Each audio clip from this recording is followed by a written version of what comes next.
Yes. আমার আব্বু এখন দুনিয়াতে নাই, বাট আমার আব্বু যে সময় দুনিয়াতে আসলে আব্বুর খুব একটা স্বপ্ন আছে যে আমি বাংলাদেশে খেলতাম। ও এর কারণে আমি হার্ড ওয়ার্ক করলাম যাতে ওই স্বপ্নটা আমার আব্বুর পূরণ করতে পারি।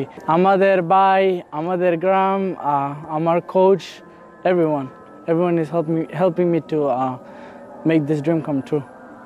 তোমার সবচেয়ে কোন পজিশনে খেলতে ভালো লাগে? আমি স্ট্রাইকারে খেলি বা স্ট্রাইকারের সামনে বা মেদি ডাইনে দ্বিতীয় পজিশনে খেলি, বাট আমার বাম সাইডে খেলতে খুব ভালো লাগে, কারণ যাতে আমি খাটায় গোল করতে পারি বা ভালো ড্রিবলিং করতে পারি। অর্থাৎ তুমি স্ট্রাইক পজিশন নিয়ে খেলো, মানে গোল আদায় করার জন্য? জি, বা গোলের জন্য, বল দেওয়ার জন্য, যাতে ওরা গোল করতে পারে। আমরা জাহিদুল হকের কাছ থেকে তার কথাগুলি শুনতে পারলাম। সে বলছে যে সে স্ট্রাইক পজিশনে খেলতে ভালোবাসে, স্ট্রাইক পজিশনে খেললে গোল আদায় করা যায়, এবং সে right and left hand side দুটো সাইডে ব্যবহার করে এবং দুই দিক থেকে সে আক্রমণ চালাতে পারে।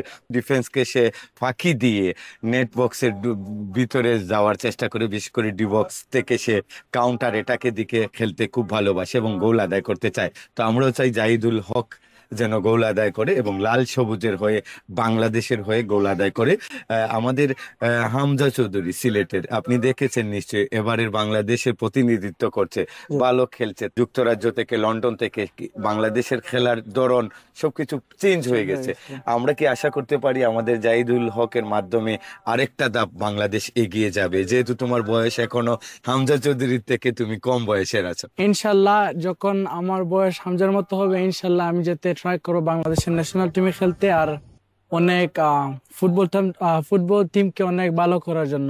আমার এখনো বয়স আছে, I still have to work really hard every day, get up and get to the field and just train. Best of luck. Thank you so much. Jahidul Haque, তোমাকে সব সময় চিন্তা করি আমাদের বাংলাদেশ এগিয়ে যাবে, আমরা বিশ্বকাপে লড়বো, আমরা বিশ্বকাপে খেলবো, আর সেই খেলা গোটা বিশ্ব দেখবে। গোল গোল বলে আমরা উল্লাস করব, উত্তেজনা ছড়াবে মাঠে, আর এরকম আমাদের সাপোর্ট থাকবে জাহিদুল হকের মতো ফুটবলারের কাছে। স্বপ্ন যেন বাস্তব হয়, বাংলাদেশের হয়ে যেন এই আমেরিকান নয়, তিনি বাংলাদেশের প্রতিনিধিত্ব করতে পারেন, এটাই আমাদের প্রত্যাশা রইল। আর সায়েম, এশিয়ান টেলিভিশন, ধন্যবাদ।